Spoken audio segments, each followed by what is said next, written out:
पद्मश्री की दोनों आंखें आंसू से भर गई। मधुश्रावण। एक नवयुवती का मनोरथ धन संपत्ति तक सीमित नहीं रहता है, वह बेचैन होती। तब तक नलिनी ने आकर कहा, माँ मामा जी आए हैं। चिंता के सागर में ऊब डूब करते पद्मश्री की जैसे किसी ने बाँह पकड़ ली हो। वह हड़बड़ाकर उठी। बैसाख के मेघ जैसा एक ही पल में पूरे आकाश को घेर लेता है, वैसे ही कुछ ही देर में वह विलीन भी हो जाता है। परिश्रम, दुर्भावना और भूखी रहने के कारण पद्मश्री के हृदय रूपी आकाश में जो चिंता का मेघ जमा हो गया था, वह परशुराम झा के आगमन से छटने लगा था और प्रसन्न होकर भाई से मिलने चली गई। विद्यापति लिखित विषय विषक पद। यह बहुत बुरा हुआ, माँ पार्वती को भगवान ने उनके अनुरूप दूल्हा नहीं दिया। उन्हें बड़ा दूल्हा मिला और पार्वती के मन की बात मन में ही रह गई। आवाज की दुनिया के दोस्तों, परशुराम झा के आशीर्वाद देते हुए पद्मश्री बोली, तुम्हारे बिना तो आंखों की नींद समाप्त हो जाती है। कहीं कोई नहीं दिखाई दे रहा था। अब तबीयत कैसी रहती है? नलिनी ने पैर धोने के लिए एक लोटा पानी और खड़ाऊ ला कर दिया। हाथ पैर धोकर परशुराम झा चारपाई पर बैठते हुए बोले, अब ठीक रहती है। इस मलेरिया ने तो शरीर को तोड़ कर रख दिया। 100-200 खर्च भी करवा दिए, अभी तक कमजोरी नहीं गई है।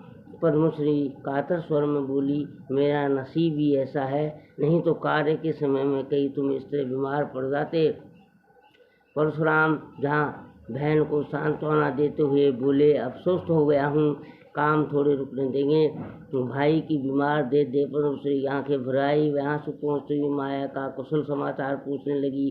परशुराम झा नलिनी को बुलाते हुए, कहाँ गई रे नीलम, एक गिलास ठंडा पानी पिला। तो पद्मश्री को अचानक याद आया, मैं तो अपने लाभ से ही अंधी रहती हूँ, खाली पेट में पानी कैसे पीओगे, कुछ जलपान ला देती हूँ। परशुराम जी ने मना कर दिया तो पद्मश्री ने नलिनी से शरबत बनाकर लाने को कहा। नलिनी शरबत बनाकर देगी। जब वह चली गई तो परशुराम झा बोले, कितनी सुंदर हो गए हो। बेटी की सुंदरता की प्रशंसा सुनकर पद्मश्री का हृदय आनंद से भर गया। बहुत देर तक दोनों भाई बहनों के बीच बातचीत होती रही।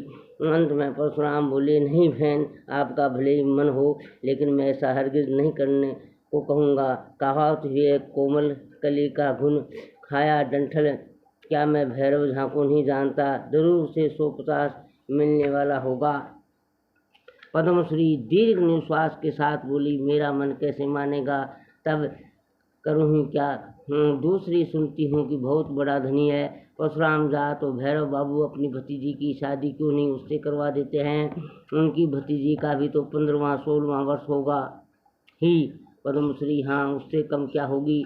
नलिनी से 1.5 या 2 वर्ष की छोटी होगी। परशुराम तो फिर अपने घर में जिसकी कुंवारी बेटी रहेगी, वह कहीं दूसरे का उपवास करेगा। रामपुर में किसके पास कितना धन है, क्या मैं नहीं जानता हूँ। और धन रहने से क्या विवाह वर्ष होगा। धन से नहीं, इस रिश्ते के लिए मैं अपनी सहमति नहीं दूंगा, तुम जो चाहो।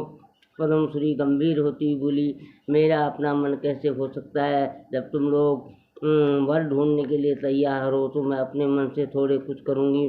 मगर अब बैठने से भी काम नहीं चलेगा। अब सीधा कंबल बांध कर इस काम को पीछे लग जाओ। हरे हरे। परशुराम बोले, निश्चित ही मुझे 1-2 रिश्ते का पता चला है।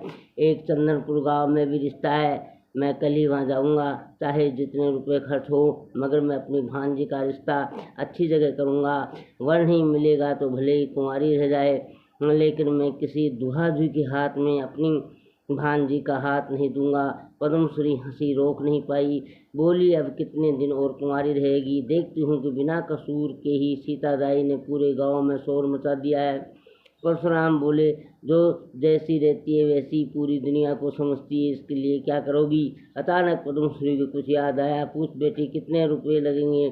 जितने लगेंगे वह देखा जाएगा। लेकिन पद्मश्री को उसमें शांति नहीं। बोली, 2-4 हज़ार लगेंगे तो वह कहाँ से लाएंगे। परशुराम झा से बहन की ऐसे कहने का मतलब छिप नहीं सका। बोले, सो क्यों, मैं किस लिए हूँ, मुझे तो सिर्फ यही है। और कौन है? मैं अपनी ज़मीन का ग्राहक ढूंढ आया हूँ, जिस दिन कहूँगा रुपये गिन जाएगा। भाई की सुदारता पर पद्मश्री की दोनों आँखों से झरझर आंसू बहने लगे। वह कुछ बोल नहीं सकी। मन हल्का होने पर बोली, तुम तो चले जाओगे और भैरव बाबू आएंगे तो मैं क्या कहूँ। अपने उतरे चेहरे पर मुस्कान लाते हुए परशुराम जा बोले, तुम उसकी चिंता मत करो, मैं उनसे मिल लूँगा और समुचित उत्तर दे दूँगा। पुण्यात्माओं, आवाज़ की दुनिया के दोस्तों, सब्सक्राइब करिए, ये नितांत आवश्यक है। आपसे मेरी विनम्र गुजारिश है। हरे हरे। जय श्री कृष्णा। राधे राधे।